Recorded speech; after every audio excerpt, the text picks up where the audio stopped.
lugar santo, aos pés do nosso Senhor e Salvador. Abra sua Bíblia no livro de Apocalipse, capítulo 2.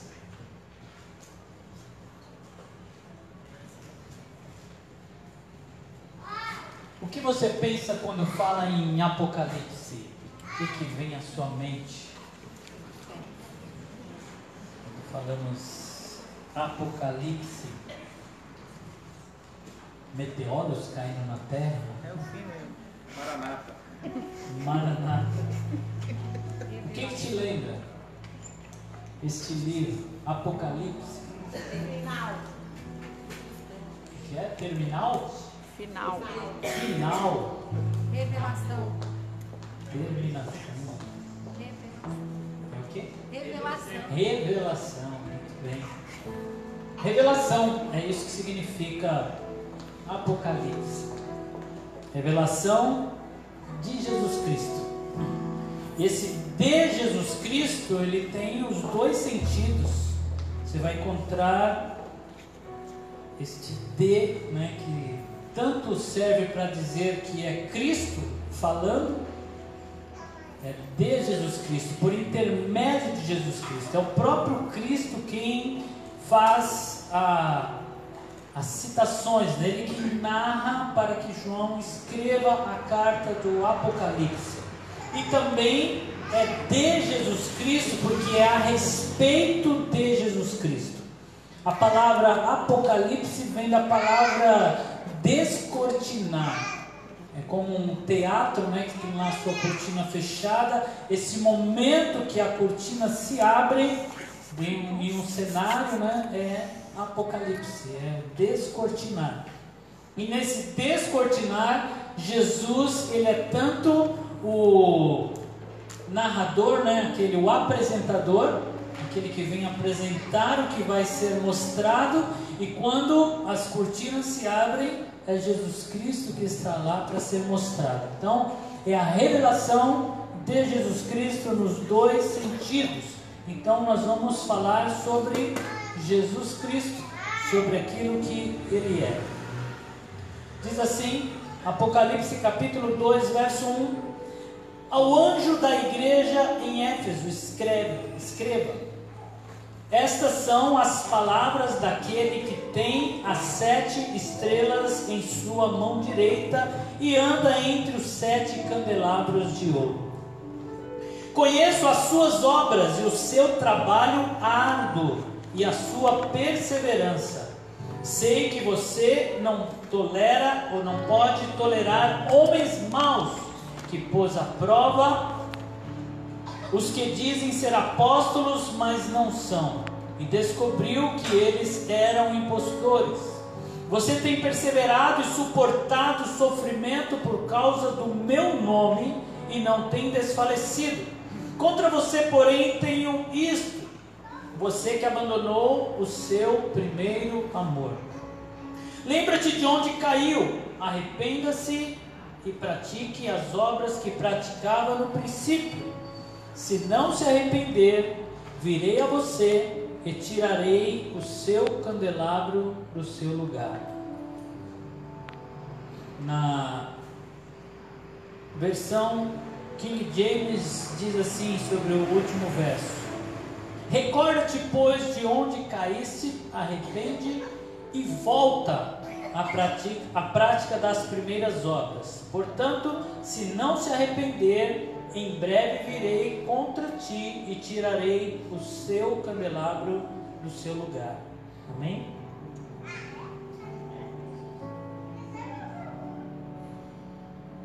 Vamos orar?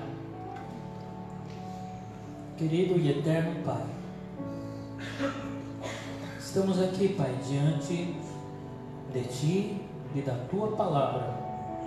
Esta palavra, Senhor, que não pode ser abalada, porque tudo neste mundo um dia será transformado, modificado, purificado pelo fogo, como diz a Tua palavra, mas ela permanecerá para sempre. Que não deixe, Senhor, que a nossa mente seja agora levada pelas distrações, ó Pai, Mas em nome de Jesus, que o Senhor toma o nosso coração agora, para que ele possa se abrir a Ti, Senhor, e receber a Tua palavra, esta semente preciosa, e ela venha produzir bons frutos, cumprindo assim o Seu propósito, Pai, em nome de Jesus. Amém.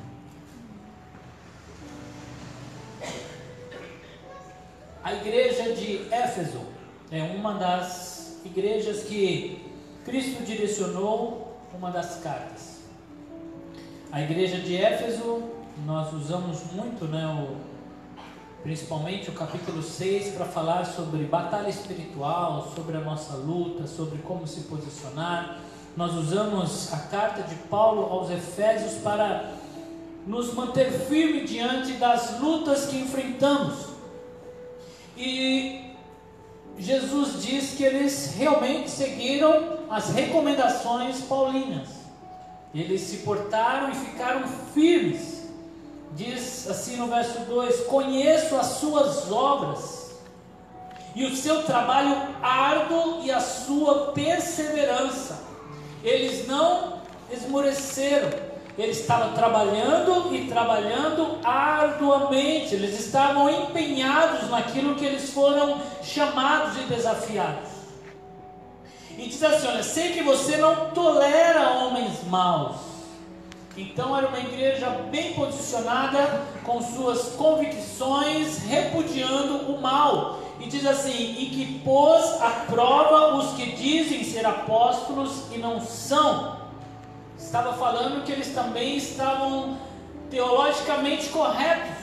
A teologia deles estava certa. Eles buscavam nas escrituras referência para repudiar aquilo que não era da parte de Deus, mesmo que à frente deles estivessem homens que se intitulavam apóstolos. E diz assim: e descobriu que eles eram impostores. Somente pela palavra de Deus nós podemos avaliar e saber se alguém está dizendo a verdade ou não, porque muitos se intitulam líderes e ministros de Deus, mas quando cai na prova, sobre a lupa da palavra, nós vemos que aquilo que eles falam não é bíblico, não tem base. Então a igreja de Éfeso estava bem estruturada, eles estavam empenhados, estavam seguindo as orientações que receberam. E Jesus ainda diz assim: você tem perseverado e suportado sofrimentos por causa do meu nome.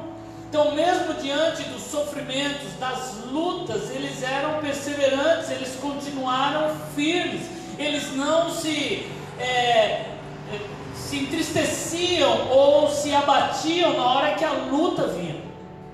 Uma igreja que estava realmente vivendo o que Jesus ensinou, sem desfalecer, por causa do nome de Cristo. Então eles não estavam vivendo a teologia da prosperidade, não estavam vivendo algo parecido com o neopentecostalismo, que diz que se nós não estivermos bem, se você não estiver prosperando, tem alguma coisa errada com você. Se você estiver doente, eles realmente estavam firmados na verdade. E aí no verso 4, Jesus diz assim: contra vocês, porém, tenho isto. Olha, essa igreja que estava firmada, tão forte, tão firme, Jesus tinha algo contra eles. E diz assim: você abandonou o primeiro amor. O que é o primeiro amor? O que você entende sobre o primeiro amor? Quando Jesus cobra da igreja: você abandonou o primeiro amor, o que de fato eles deixaram? Será se eles estavam num ritmo mais lento? Deixaram de ir à igreja, de congregar, de falar de Cristo? Por tudo que antecedeu essa fala, nós vemos que não. Uma igreja firme. Diversas vezes diz assim: olha, vocês perseveraram, estão firmes, estão confiantes, estão reputando o mal. O que é de fato o primeiro amor que eles deixaram? Este primeiro amor ou a palavra amor é a palavra ágape. É o amor incondicional, aquele amor que não requer nada em troca. E diz que eles deixaram o primeiro amor.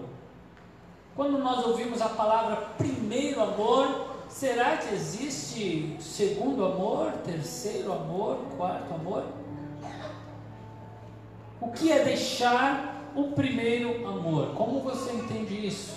Será que Jesus estava falando de sentimentos? Olha, você não tem aquele sentimento, e por causa da falta do sentimento, vocês estão sendo reprovados. Sentimento não é algo que devemos nos apegar. A Bíblia diz isso, ela nos ensina. O nosso culto é um culto racional. Às vezes o seu sentimento vai ser totalmente contrário àquilo que você deve fazer. Hoje se fala muito sobre sentimento. Você deve seguir o seu coração, você deve ser feliz, você deve ter o seu sentimento como foco. Mas a Bíblia não diz isso. A Bíblia diz justamente o contrário. Em alguns momentos ela diz: bem-aventurados que choram, porque eles serão felizes. Então, Jesus não está falando de sentimento aqui. Porque se nós nos apegarmos ao sentimento, nós seremos pessoas que oscilam. Porque dependendo como você está, o seu sentimento muda. Dependendo do cenário que você está inserido, o seu sentimento muda. Dependendo da situação que você vive, das provocações, ou mesmo da alegria que envolve, às vezes, um ambiente festivo, o momento que você está vivendo. Será que Jesus nos entregou a sentimentos? A Bíblia diz que o foco, da onde nascem os sentimentos, que é chamado o coração humano, ele é um lugar muito traiçoeiro. E a Bíblia chama o coração humano de corrupto.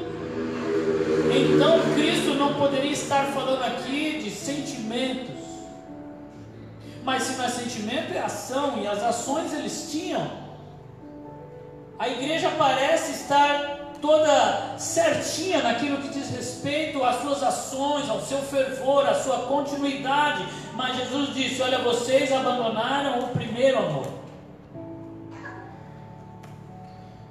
E aí Jesus dá a orientação: olha, esse tal do primeiro amor que vocês deixaram, ele pode ser recuperado. Vocês podem voltar a ele, vocês podem ser inseridos nele novamente, ainda que você não o compreenda bem, você pode voltar a ele. Aí ele diz assim: lembre-se de onde caiu. Então, se eles caíram, esse parece ser um lugar aonde eles estavam, porque eles caíram de lá. Todas as traduções que eu vi usou a palavra caiu. Lembre-se de onde você caiu, ou lembre-se de onde você estava. Você estava em um lugar e você não está mais nesse lugar, e porque você deixou esse lugar, tudo aquilo que você está fazendo, ainda que seja correto, ainda que seja bíblico, está errado, porque você saiu desse lugar chamado primeiro amor. Lembre-se de onde caiu. Coloca na sua mente este lugar, primeiro amor. E diz assim: arrependa-se. Preste atenção, porque a palavra não diz que há um culpado. A palavra não diz assim: olha, lembre-se como você caiu. Estude, procure saber quem foi que te empurrou, que te derrubou, que tirou desse lugar. Em nenhum momento a nossa mente deve ser voltada para o como, o que aconteceu para que você saísse de lá. Jesus não está preocupado do que tirou desse lugar. Por isso ele usa a palavra arrependa-se. Tome somente para você a condição de estar nesse lugar. Isso não deve ser atribuído a outra pessoa, não deve ser atribuído a nenhuma circunstância. O que te tirou desse lugar está ligado a você mesmo. Por isso que ele usa a palavra arrependa-se. O arrependimento é algo meu, aonde eu preciso pensar, entender e mudar de direção. Arrependa-se e pratique as obras que praticava a princípio. As obras que praticava a princípio. Jesus está mandando eles fazer alguma coisa diferente? Se eles perseveraram, quer dizer que se está perseverando, não deixou de fazer. Se eles estão fazendo o que eles deveriam fazer, então somos chamados a lembrar aonde eu estava, no primeiro amor, e me arrepender de ter deixado este lugar, porque só pode sair desse lugar por vontade própria. Ninguém pode te tirar deste lugar. Nenhuma situação pode te arrancar desse lugar, a não ser você mesmo. E ele diz assim: se não se arrepender, virei a você e tirarei o seu candelabro do seu lugar.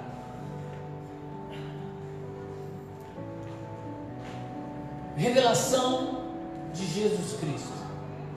Jesus está revelando-se para a igreja através destas cartas, através de tudo o que está escrito nesse livro. Algumas pessoas querem revelar a revelação, mas já diz que é revelação. E eu fiquei meditando sobre isso e perguntando e lendo, entendendo: Deus, como é que nós voltamos para esse lugar, o primeiro amor?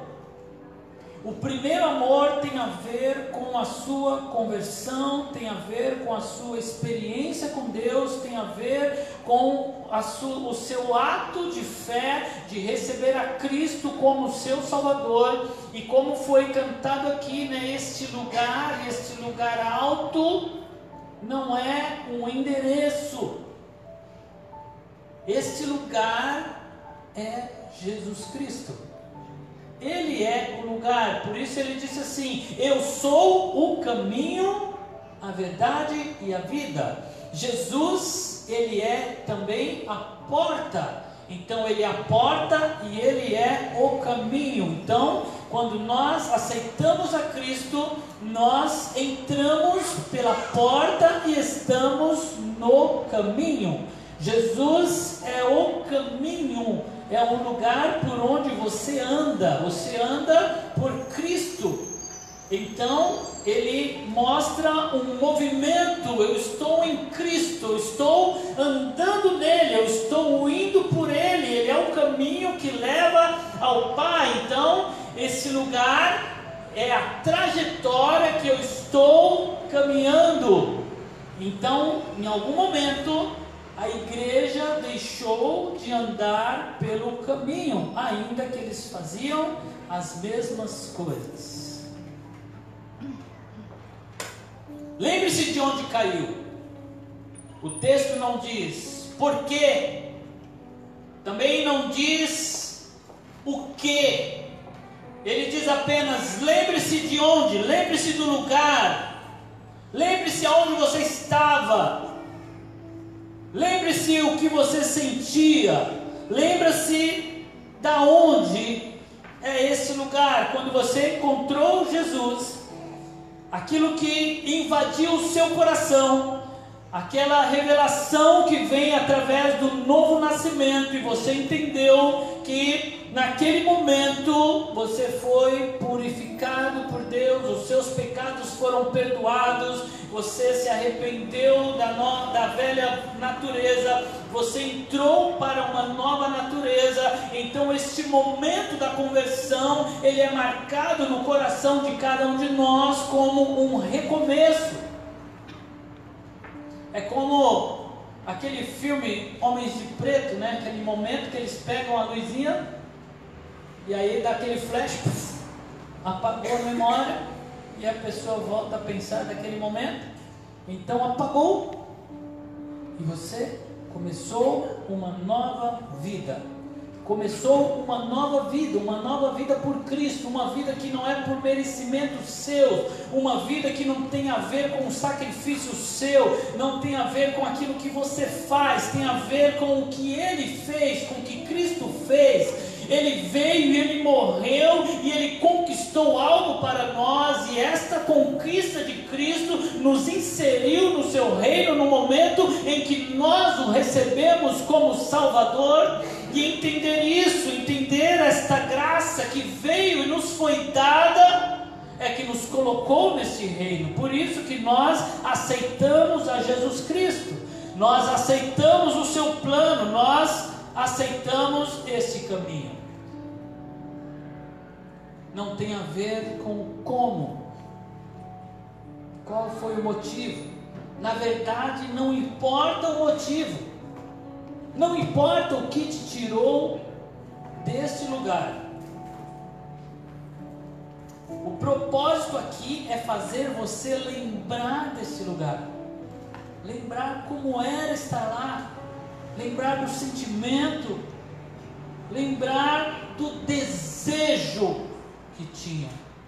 Eu creio que entre essas coisas, a que mais fica é lembrar do desejo, aquele desejo que invadiu o seu coração no momento em que você recebeu a Cristo, o desejo de conhecê-lo, o desejo de estar com Ele, o desejo de fazer o que Ele queria, aquilo que tomava o coração, o desejo, eu desejo, eu quero, e deu em nós uma sede que nos fez a buscar, uma sede que Davi descreve como uma corça quando ela brama pelas águas, quando ela deseja as águas.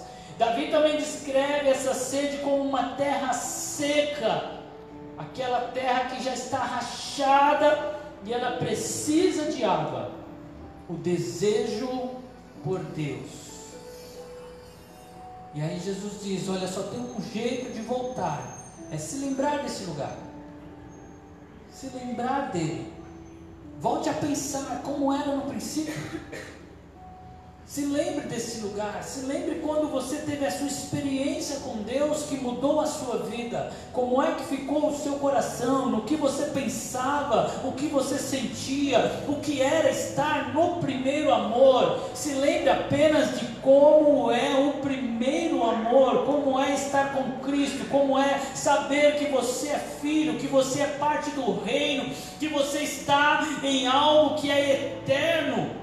Se lembre dele, se lembre de Cristo, se lembre de quem Ele é. Não importa o que te tirou, o que te separou, só importa quem Ele é. E com a sua mente cheia do que Cristo é, do que é estar com Ele, do que é a salvação, do que é ser impactado por esse amor, volte a fazer as obras. Eu preciso vir e fazer com Cristo em minha mente, senão não faz sentido. Eu posso fazer tudo com excelência, mas se for fora do primeiro amor, tudo que eu faço não serve. Por isso que a Bíblia diz que sem fé é impossível agradar a Deus. Sem estar em Cristo, tudo perde o sentido. Por isso ele diz, olha, eu sou a videira verdadeira, e aquele que está ligado em mim, ele vai produzir bom fruto. Às vezes a gente se preocupa tanto com os frutos, em produzir os frutos, que a gente se esquece que eu preciso estar ligado nele para produzir bons frutos. O mais importante não são os frutos que eu vou produzir, e sim estar ligado nele, estar conectado a Cristo. É isso que me torna parte dele. Nada do que eu faça tem importância se eu não estiver ligado nele. Então a minha mente tem que estar em Cristo Jesus. Não se amoldem aos padrões deste mundo, diz lá em Romanos 12:2.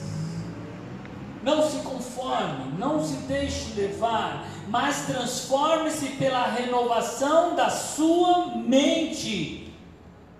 Renovação da mente. Jesus está dizendo: como é que eu renovo a mente? Pensando nele, voltando para ele. Lembre-se de onde caiu. Cristo toma a mente, o que ele é, o que ele fez, porque eu fui alcançado, para que experimentem e sejam capazes de experimentar e comprovar a boa, agradável e perfeita vontade de Deus. Jeremias 29, verso 3 diz assim: vocês me procurarão e me acharão, quando me procurarem de todo o coração. De todo o coração. Coração tem a ver com a minha mente, com o que eu penso.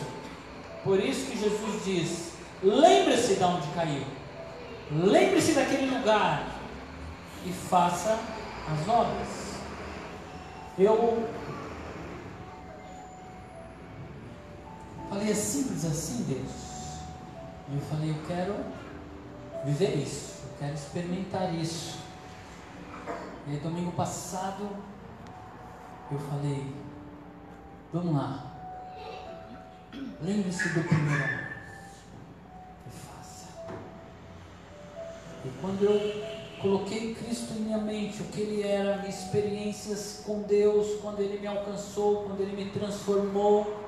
Eu nasci em um lar cristão, cresci mediante a palavra, indo à escola dominical, ia lá na escolinha das crianças, e aí eu cresci cantando no conjunto das crianças, e eu vivi uma vida na igreja aprendendo, mas eu não tinha sido transformado, porque filho de peixe, peixinho é, mas filho de crente, crentinho não é.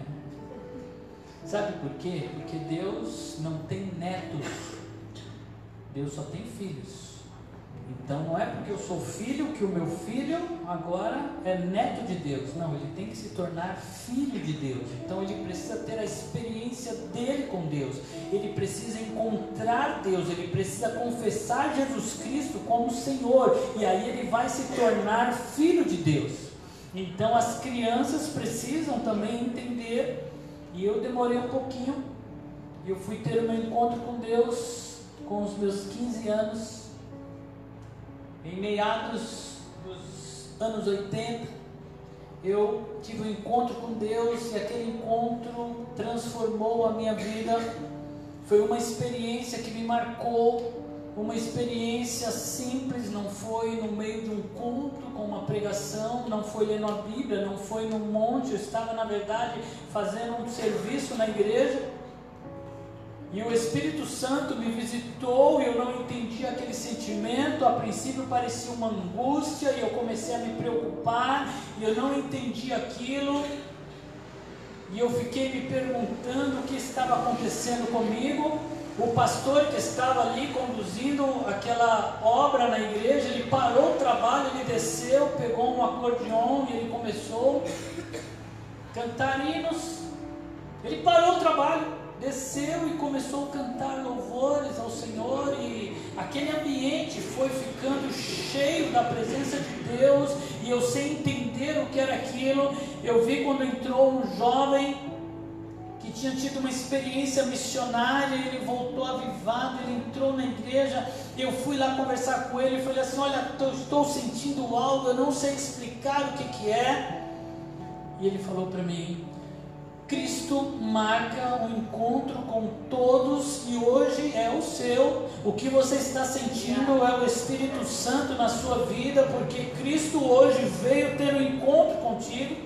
E eu sei que eu só chorava compulsivamente, era como se alguém pegasse uma jarra de água e fosse despejando na minha cabeça, e eu podia sentir aquele frescor descendo como se eu estivesse sendo lavado. E eu percebi desde o couro cabeludo até a sola dos pés esse processo, e para mim eu tinha um entendimento que o alcance de Deus, o Espírito Santo, ele sempre esteve pairando sobre mim, como se fosse uma nuvem muito baixa, que era só levantar as mãos e eu poderia tocá-lo.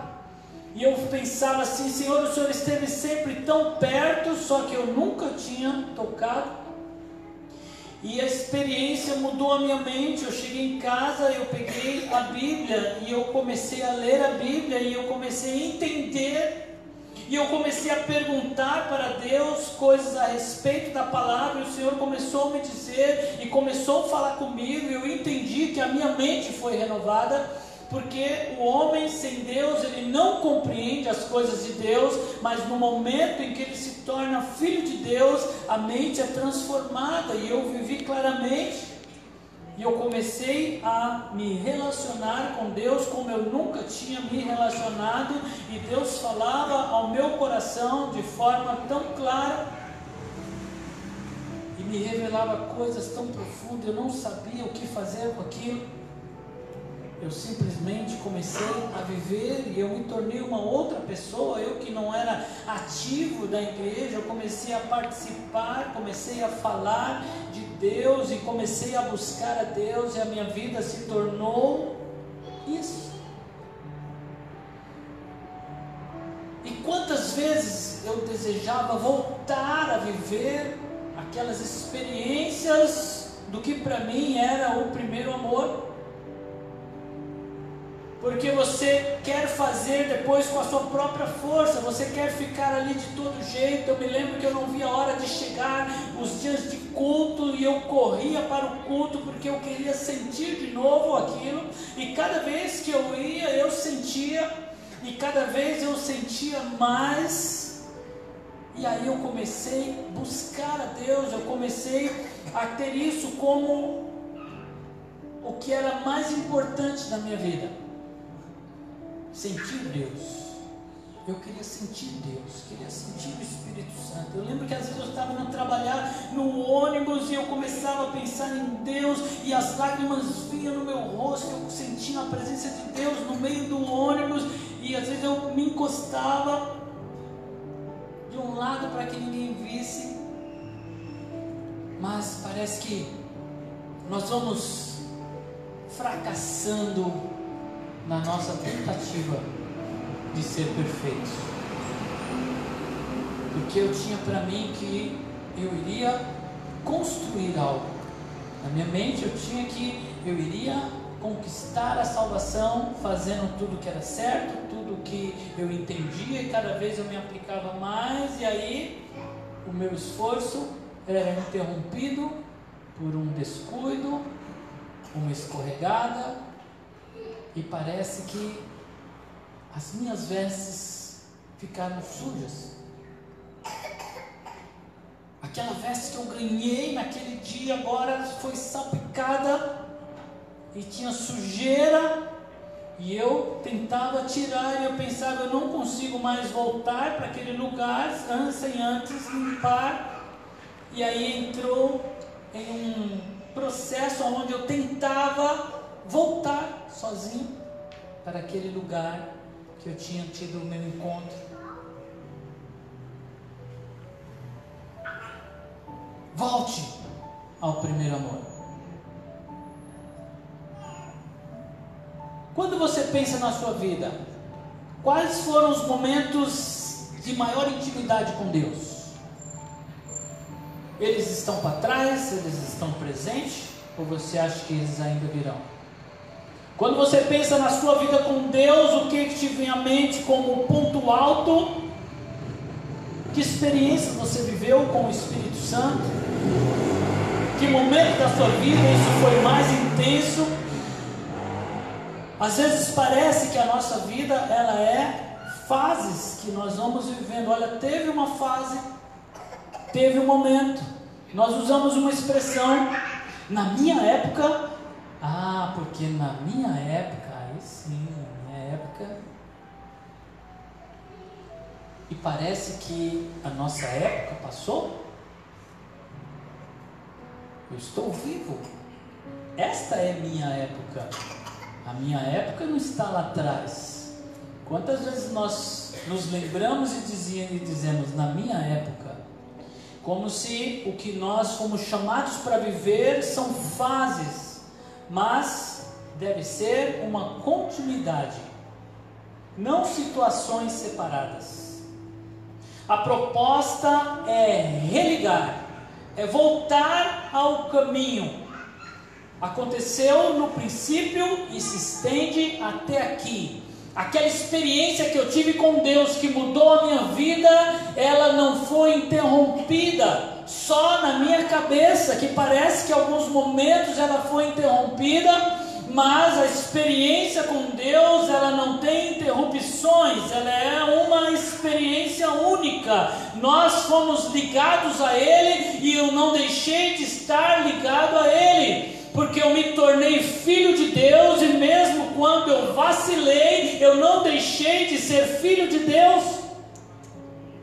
Quando o seu filho faz algo errado, ele deixa de ser seu filho? Nós fomos inseridos neste amor incondicional. Deus não exigiu nada para te aceitar e receber, a não ser que você quisesse isso. Nós fomos inseridos em Deus porque Ele quis abrir o caminho e a porta para que nós estivéssemos nele. Mas existem momentos que nós achamos que depende de nós. Por isso nós não conseguimos voltar ao primeiro amor, porque parece que agora que eu já sei, depende de mim, mas continua sendo o primeiro amor. Aquele amor que te alcançou é o mesmo amor. Eu perguntei se existe segundo amor. O que chama primeiro amor pode ser chamado também único amor.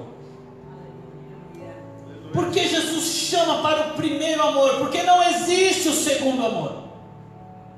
E eu não sei se por algum momento você achou que esse era o seu amor. O amor que Cristo nos chama a voltar é o amor dele, é o amor de Deus. Por isso não existe segundo, é o amor dele que nós fomos inseridos, e Deus deu prova desse amor, dando o seu Filho para morrer por mim e por você. Esta é a maior expressão do amor de Deus, Cristo sendo dado por nós. O preço foi Ele quem pagou. Você não precisa fazer nada, a não ser ter consciência de quão grande salvação nós desfrutamos. O diabo, ele vive tentando colocar uma barreira na sua mente, dizendo: olha, o processo foi interrompido, aquilo que você fez cortou, e agora você vai ter que dar um jeito de religar isso. Assim como nós não podíamos ser inserido em Deus sem Cristo, agora também não tem como voltar sem Cristo. O processo não foi interrompido quando Cristo, Ele veio ao teu encontro, porque foi Ele que veio ao teu encontro. Ele não dá a nós nenhuma ideia de que foi nós que fomos a Ele. Ele diz que ninguém vem a mim se o Pai não trouxer. Então foi a ação dele que te alcançou, foi Ele que olhou para você, e como diz Paulo, quando estávamos mortos em nossos delitos e pecados, Deus quis nos religar a Ele, e Ele abriu um caminho. E é neste caminho que nós devemos nos atirar. É para lá que nós voltamos, e é um processo. É como se eu estivesse em um teleférico, estou andando, existe aqui uma cadeira me conduzindo, e eu desci, e eu preciso voltar para esse lugar, para continuar sendo levado por Ele. Ele é o caminho, é Ele quem conduz. Eu ainda dependo dEle, eu sempre vou depender dEle, porque parece que quando nós vamos aprendendo sobre Cristo, nós já conseguimos orar, nós já conseguimos discernir. Olha, nós já vencemos algumas coisas, aquela tentação já não me pega mais. Olha, eu já aprendi algumas coisas. Parece que agora a gente fala assim: deixa comigo, agora eu vou, eu sei ir, eu sei caminhar. Não é assim que os filhos fazem? Quando aprende o negócio, não, deixa que eu faço. E o pai está vendo que tem mais uma fase ali que ele vai se dar mal. Deus disse: deixa que eu faço. Foi Ele que fez. É graça, favor imerecido. Ainda que eu faça obras, estas obras têm que ser feitas em Deus, senão elas se tornam trapos de imundícia. A definição dessa palavra, trapos de imundícia,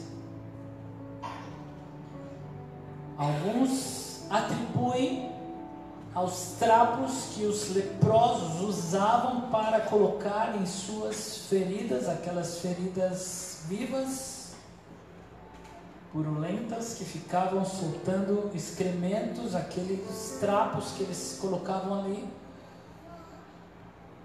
Outros atribuem a aquilo que a mulher usava na época da sua menstruação, seja qual for, era algo que merecia desprezo após o uso. E sem Cristo, tudo que nós fazemos é desta forma. Então, nós precisamos estar nele. Quem nos separará do amor de Cristo? O amor de Cristo não tem interrupções. O amor de Cristo, ele não vem sobre você e depois ele para de fluir. Lembre-se que é o amor de Cristo, esse amor que não acaba, esse amor que não interrompe, esse amor que não cessa, esse amor que emana dele, que chegou até nós. Quem nos separará desse amor? Aí o texto faz sentido, é contínuo. Quando você se lembra do primeiro amor e começa a fazer, é só para você entender que você nunca saiu desse amor. Só na mente nós interrompemos. Não foi Cristo quem disse: estarei convosco todos os dias, até a consumação dos séculos. Ele disse: eu estarei com você. Mesmo quando você achar que não, eu estarei com você. A aliança em Cristo é feita nele. Ele não poderia colocar uma parte em nós, porque nós vacilaríamos. Por isso a aliança foi feita nele. Uma aliança que não tem fim. Só você pode sair deste primeiro amor. E se o seu coração foi tomado por esse sentimento, se em algum momento você pensou: puxa, eu fiz algo que me tirou de Cristo, Deus está te dizendo: nada pode te tirar dele a não ser você mesmo. Se você entender isso, você retorna para ele, você volta a estar nele como foi no princípio. Se coloca de pé. Romanos 8, verso 32 diz assim: quem nos separará do amor de Cristo? Será a tribulação, ou a angústia, ou a perseguição, ou a fome, ou a nudez, ou o perigo, ou a espada? Quem pode te separar de Cristo? Quem pode te tirar desse lugar chamado Cristo? Quem pode te separar desse amor? Entenda, você está nesse amor. Sabe, lá onde começou ainda não terminou, é contínuo. Aquele que começou a boa obra na sua vida, ele é poderoso para concluí-la. Você ainda está inserido naquele primeiro amor, naquele primeiro plano. Quando Deus olhou para você e Ele te inseriu nele, em momento algum Ele te tirou desse plano. Como está escrito: por amor de ti enfrentamos a morte todos os dias, somos considerados como ovelhas destinadas ao matadouro. Mas em todas estas coisas somos mais do que vencedores por meio daquele que nos amou. Pois estou convencido de que nem a morte, nem a vida, nem anjos, nem demônios, nem presente, nem o futuro, nem quaisquer poderes, nem a altura, nem profundidade, nem qualquer outra coisa na criação será capaz de nos separar do amor de Deus que está em Cristo Jesus, o nosso Senhor. Aleluia! Volte ao primeiro amor. Entenda, o amor é contínuo. Você não vive em fases. A salvação é uma só. Aquele dia que você disse, eu quero, Senhor, você foi inserido nesse amor. E você ainda está nesse amor. Embora você sinta que teve momentos que você estava mais perto, teve momentos que eu estava mais longe, teve momentos. O que fez você pensar que houve momentos assim foi o seu coração enganoso. Quando Deus te fez filho, Ele te fez filho. Não existe momento, ou não existiu um momento em que Deus falou, olha, agora você não é filho, agora você é filho, agora você não é filho, agora você é filho. Uma vez filho, é filho. Por isso, volte. Como é que eu volto? Lembre-se de onde você caiu. Não importa como, não importa o que te tirou, lembre-se do lugar, lembre-se de onde você estava, lembre-se de como era. O sentimento do amor nos leva a fazer ações de amor. Quando você se apaixona por alguém, você começa a fazer ações de amor para aquela pessoa. E esse sentimento te leva a fazer coisas como levar flores, dizer eu te amo, comprar presentes, tratar com carinho. O sentimento do amor nos leva a fazer coisas. Mas quando o sentimento muda, as pessoas deixam de fazer as coisas porque eles começam a dizer, eu não amo mais. Mas a Bíblia diz que o amor não termina. Mas o sentimento se foi, e Deus está dizendo para você que Ele não se apega a sentimentos.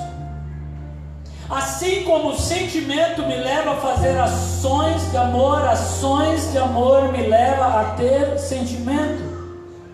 Experimente. Não sei como está o seu relacionamento conjugal, mas se você acha que o seu relacionamento com o seu cônjuge esfriou, volte a fazer as mesmas ações e você vai ver que o sentimento vai acompanhar. Pense de como era, como você sentia, como você se relacionava, e com esse sentimento ou com esse pensamento, volte a fazer as mesmas coisas, volte a declarar, volte a fazer as ações, e você vai ver que o sentimento ele virá, ele vai te acompanhar. E assim também é com Deus. Se nós estivermos Cristo em nossa mente, o que Ele é, o que Ele fez por nós, e aí nós vamos voltar a fazer as obras, e aí elas serão feitas em Deus, e você vai sentir o seu coração explodindo nele, e o desejo por Deus vai vir ao seu coração, e você vai voltar a fazer, mas agora estando neste lugar. Eu quero orar com você. Nós vamos orar esta canção.